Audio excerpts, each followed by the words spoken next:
정부가 코로나19로 피해를 입은 소상공인들에게 최대 300만 원까지 현금으로 지원하기로 했습니다. 자, 누가 언제부터 얼마나 받을 수 있을지 잠시 후에 이번 지원 방안을 자세하게 살펴보겠습니다. 그리고 내년 1월 1일부터요. 모든 금융권에서 신용등급제가 신용점수제로 전환될 예정입니다. 자, 신용등급에 따라서 획일적으로 대출 거절되던 이 관행이 개선될 것으로 예상이 됩니다. 전환 배경 또 어떻게 달라지는지도 살펴보겠습니다. 지금까지 경제 읽기 브리핑이었습니다.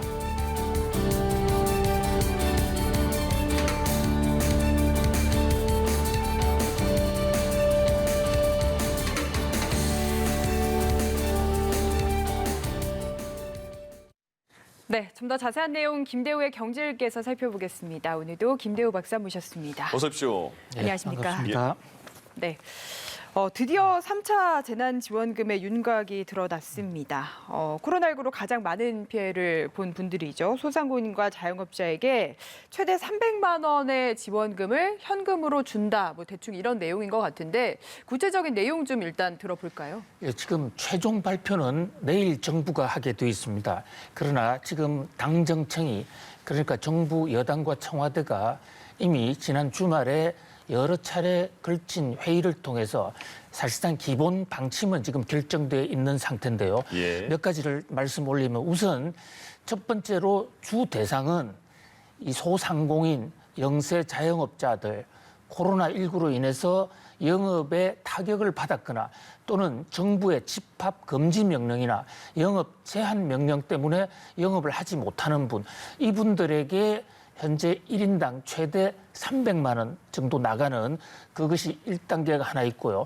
또 특고라고 그래가지고 특수 형태 그 고육근로자들 이분들에게 최대 100만 원, 지난 2차에 50만 원 받은 분은 50만 원까지 뭐 이런 이런 것들을 내용으로 하는 금액 총 한 5조 원 정도가 1월 달부터 새해 들어서자마자 바로 신청을 받고 또 바로 지급이 돼서 1월 말까지는 지급 완료가 될 것으로 보입니다. 예. 네. 어쨌든 이번에는 뭐 전 국민에게 준다기보다는 가장 피해를 본 분들에게 드린다. 선택적으로 드린다. 이런 취지인 것 같은데 업종별로 보면은 이번에 가장 타격을 입은 업종이 노래방, 골프 연습장 그리고 DVD 방이 꼽혔거든요. 이 업종 분들에게 특히 좀 추가적인 대책들이 필요하지 않을까. 여기에 대해서는 어떻게 생각하시나요? 예, 지금 그 지원 대상으로 선정이 된 세 가지 형태가 있어요. 앞으로 신청하실 대상자 약 한 580명 정도가 되는데 이 분류를 좀 세세히 알아볼 필요가 있을 것 같습니다. 우선 일반 소상공인자의 경우에는 소상공인들의 경우에는 업종에 관계없이 또 정부의 집합 제한 명령에 관계없이 현재 그 비교 대상 기관의 매출이 작년보다 줄었다면 100만 원까지는 우선적으로 일단 받을 수가 있습니다. 예. 거기에다가 이제 업종별로 정부의 집합 금지 명령을 받은 데는 200만 원까지, 또 일부 영업 제한 명령을 받은 데는 100만 원. 그래서 최고로 많이 받으면 300만 원, 예. 또 적게 받으면 100만 원인데요. 지금 매출이 전년 동기 대비 줄어든 경우에는 연간 매출액이 4억 원 이하인 중소 영세업자들의 국한이 됩니다. 그러나 정부의 집합 명령이라든지 또는 제한 명령에 따라서 영업을 못한 분들에게 대해서는 점포 소유 규모에 관계없이 최대 100만 원 또는 200만 원을 받게 되거든요. 예. 지금 말씀하신 것 중에 이제 노래방, 골프 연습장, DVD방 이런 경우에 특히 폐업이 가장 늘어난 것으로 KDI 조사 결과 이렇게 나타나고 있어요. 네. 아마도 노래방은 이 밀집이 돼 있다 보니까 정부의 집합 명령도 나왔지만은 또 스스로도 감염이 위험이 있다 해서 폐업을 한 경우도 있고 또 골프 연습장의 경우에도 문을 닫아놓고 공을 칠 수밖에 없지 않습니까? 예. 그리고 DVD 방 이런데 현재 정부 입장에서는 그것을 일일이 다 가릴 수가 없기 때문에 정부의 집합 금지 명령이 나온 곳 현재 대표적인 업종을 따지면 유흥주점 그리고 헌팅 포차 그리고 노래방 헬스장 이런 쪽이 그 200만 원 플러스 받는 집중적 대상이 될 것 같고요. 그다음에 식당, 카페, PC방, 또 공연장, 미용실, 오락실 이런 경우에는 최대 100만 원까지 받게 될 것으로 보입니다. 예. 그동안 또 임대료 때문에 많이 힘들어하신 분들이 계셔서 정부가 착한 임대인 제도를 운영하고 있었는데 지금 뭐 이번에 세액공제가 70%로 좀 올라간다고 들었습니다. 그러면 이게 어떻게 괜찮게 바뀌는 겁니까? 그렇죠. 많은 도움이 되겠죠. 세액 공제라는 것은요. 본인이 내야 될 세금 중에서 그만큼을 빼준다. 이게 세액 공제거든요. 네. 임대인 입장에서 임대 사업을 하다 보면 법인세가 나오게 되고 임대 사업이 나오게 되면 거기에 세금을 내야 됩니다. 그런데 만약에 이번 정부 정책에 호응해서 임차인들에게 임대료를 깎아준다면 만약에 100만 원을 깎아줬다. 네. 그러면 70만 원까지는 세금에서 정부가 세금을 덜 걷는 방식으로 사실상 70만 원의 자금 지원을 해주겠다 이렇게 되는 것이죠. 네. 그렇게 되면 착한 임대인들이 세금을 깎아주게 되면 임차인들은 또 혜택을 보게 되고 또 임대인들도 같이 혜택을 보는 그런 상승의 효과를 누릴 수가 있습니다. 종래에는 이 착한 임대인에게 최대 세액공제 50%를 해줬거든요. 예. 여기서 이제 20%포인트를 더 늘려주는 것이죠. 그러니까 그만큼 착한 임대인의 숫자도 좀 더 늘어날 수 있고 임차인의 부담도 좀 더 경감될 수 있을 것으로 보입니다. 예. 그리고 또 특수고용 근로자, 특수형태 고용 근로자와 프리랜서 같이 이렇게 고용 취약계층에 대해서는 또 3차로 긴급 고용 안정 지원금도 검토하고 있다 이렇게 나왔거든요. 이 지원금의 필요성은 어떻게 보세요? 그렇습니다. 지금 이 특고라는 게 특수 형태 고용이라는 게 한마디로 말씀을 드리면 회사에 정확하게 고용이 되어 있지 않다 이런 얘기입니다. 네. 그러면서도 자영업이라고는 보기 어려운 이를테면 학습지 강사라 집집마다 돌아다니면서 어린이들 학습지를 대신 강의해 준다든지 또 이 차 대리운전 기사 또 보험 설계사들, 모집인들 이런 분들의 경우에는 회사에서 고정급여를 받지 못하고 자기의 실적에 따라서 급여를 받게 되는데 지금 코로나 때문에 직접 학습지 강사 같은 경우에 집 방문도 못하는 상황이지 않습니까? 예. 그런 경우에 최대 100만 원까지 그 정부가 그 피해를 보전하는 방식으로 3차 재난지원금을 주겠다고 그러거든요. 그러니까 새해 날이 밝으면 정부의 공식 사이트가 소상공인 그 시장진흥공단 또 중소벤처부 이럴 때 사이트가 마련이 될 텐데 예. 여기에 일단 신청을 해야 심사를 받을 수가 있게 됩니다. 네. 그리고 코로나19 여파로 기업들 역시 어려운 건 마찬가지지 않습니까? 그래서 기업들도 올해 신용등급이 떨어진 기업들이 4년 만에 가장 많아진 걸로 나타났다고 합니다. 그래서 가뜩이나 지금 상황이 어려운데 이제 신용등급이 하락하면은 자금 조달에 또 어려움을 겪을 거기 때문에 또 이 부분을 어떻게 대책을 마련해야 되는지 어떻게 생각을 하시나요? 그렇습니다. 기업체들의 신용 등급이 하락하면 당장 자금줄이 막힙니다. 기업이 자금을 조달하는 것은 크게 방법은 세 가지 루트가 있을 수가 있어요. 첫 번째, 은행에서 빌리는 거. 두 번째는 증권시장에 가서 채권으로 빌리는 거. 그다음에 주식을 발행하는 거. 이런데 예. 이 세 경우 다 이 신용 등급에 따라서 제한을 받게 됩니다. 그런데 최근 한국 한신평이나 기업신용평가 같은 신용 등급 평가 회사들이 분석 발표한 거에 보면 우리나라 기업들의 이 신용 등급 하락한 회사가 최근 4년 만에 가장 많아졌다는 겁니다. 최근 코로나19 상황에서 일부 기업들은 경기가 좋아지기도 했어요. 그래서 경제학자들은 이것을 K자형 양극화라고 그러는데요.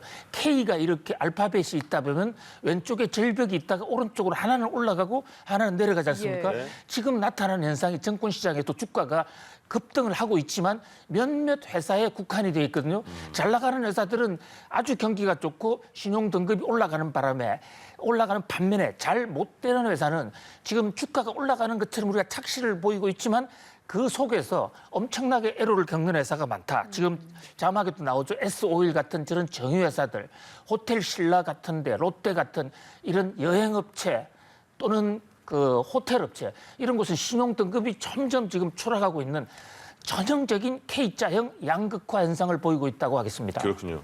지금 이제 기업 신용 등급 알아봤으니까 이제 개인 신용 등급을 알아본다면 지금까지는 1등급에서 10등급 사이로 평가를 받았는데 이게 내년부터는 점수제로 바뀐다고 하던데 그거 어떻게 바뀌는 거예요, 자세하게? 예, 현재는 지금 우리나라 개인들에 대한 신용 등급 이것을 나이스라든지 KCB 같은 곳에서 지금 우리들이 알든 모르든 모르는 사이에서도 신용을 지금 계속 체크하고 있습니다. 그렇죠. 그래서 이제 그 신용 등급이 점수가 나오는데 이것을 그냥 편의상 1등급부터 10등급으로 나누어서 너는 1등급이다, 10등급이다 이렇게만 구분을 해왔어요. 예. 마치 수능 치고 나면 1등급부터 9등급까지 나오지 예. 않습니까? 예. 그러면 어떤 은행이나 어떤 금융기관에서는 우리는 3등급까지만 대출해주겠다. 이러면 카트라인에 걸려 있는 경우는 0.1점이 부족해도 대출을 못 받게 되거나 단계가 달라지니까. 또는 0.1점 차이로 금리를 크게 더 부담해야 되는데 이게 정부가 이거 좀 무리가 있다. 무슨 예. 신용 등급이 대학 입학 수능 시험도 아니고 이거 고쳐라. 그래서 전부 점수로 환산을 해서 점수를 그대로 은행에 통보해줘라. 그러면 카트라인에 1점 모자라서 탈락한 경우에는 본인이 그걸 알고 점수를 좀 높일 수도 있고 또 금융기관에서 1점 정도 부족하다면 뭐 다른 인상이 좋다든지 또는 다른 여건이 좀 더 있다면 예. 1점 정도는 극복할 수 있는 다른 대안이 있을 수 있지 않습니까? 네. 그래서 융통성을 좀 더 주자 하는 그런 면에서 좀 진일보된 것으로 보입니다. 생글생글 웃으면 더 좋겠네요. 몇 점까지 있는 거예요, 그럼? 몇 점부터? 그게 지금 900점, 1점에서 100점대부터 900점까지 이렇게 나와 있습니다. 그렇군요.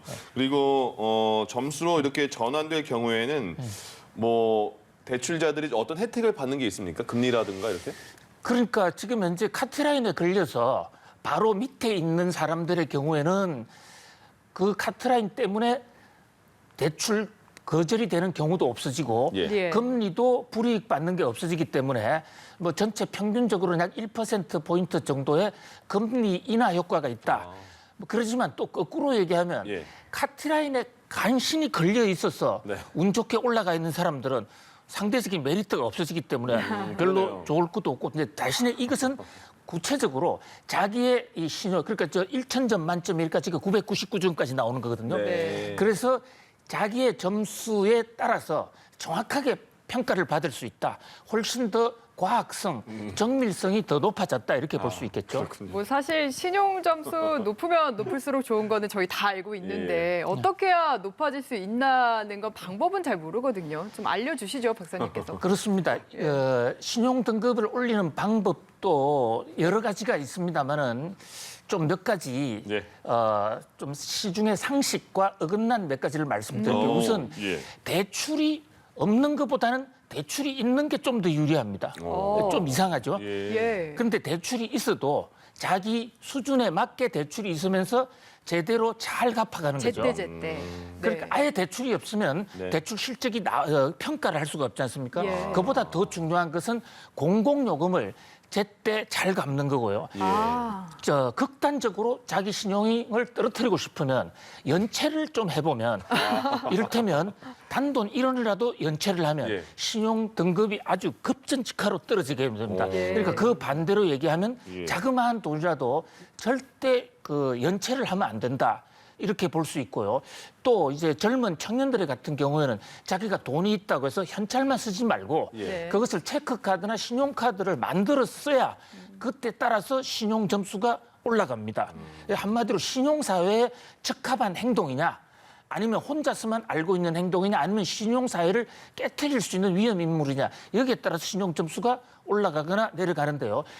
정부가 1년에 3번씩은 예. 각자의 신용 등급 그 감정을 공짜로 할 수 있도록 해놨거든요. 네. 한번 들어가 보시고 예. 거기에 점수를 보고 자기가 점수가 낮다면 회사에다가 어필도 할 수가 있습니다. 내가 왜 이리 점수가 낮느냐.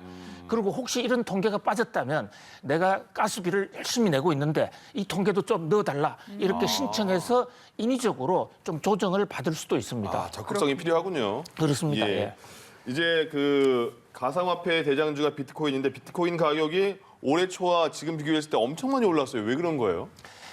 예, 그건 아마 정확한 답은 비트코인을 파는 사람보다도 사는 사람이 많아서 가격이 올라갔겠죠. 근데 네. 중요한 것은 그러면 비트코인을 왜 사람들이 왜 사느냐? 그러게요. 이게 이제 우리 관심사인데 네. 현재 뉴욕 증시의 분석들은 한마디로 지금 코로나 전국 때문에 전 세계가 유동성을 마구 풀고 있다고요. 너무 어려우니까 재난지원금도 막 주고 지금 미국도 또 지금 풀지 않습니까? 예. 그렇게 하다 보니까 지금 달러 가치를 잘 미치를 못하겠다. 너무 돈을 많이 풀면 결국 돈 가치가 떨어지는데 상대적으로 비트코인은 코로나하고는 관계가 직접적으로 없지 않느냐. 그렇다면 그 상대 관계에서 비트코인이 그 달러보다는 가치가 더 안정적일 수 있다. 이런 요인이 하나 있고요. 예. 또 하나는 그 최근에 뉴욕의 금융기관들이 자산 보전 수단으로 비트코인, 지금 비트코인 저 한 단위에 네. 3천만 원을 넘어가거든요. 예. 그것을 금융기관들이 좀 많이 확보를 했어요. 예. 그런데 과거와 좀 다른 것은 3년 전에도 이런 광풍이 온 적이 있었는데 그 당시에는 일반 개인 투자자들이 엄청나게 샀는데 지금은 좀 패턴이 바뀌어서 개인들은 아직은 소극적인 그런 상태입니다. 그렇군요. 알겠습니다. 자, 김대호의 경제얘기 지금까지 김대호 경제학 박사와 함께했습니다. 고맙습니다. 잘 감사합니다. 들었습니다.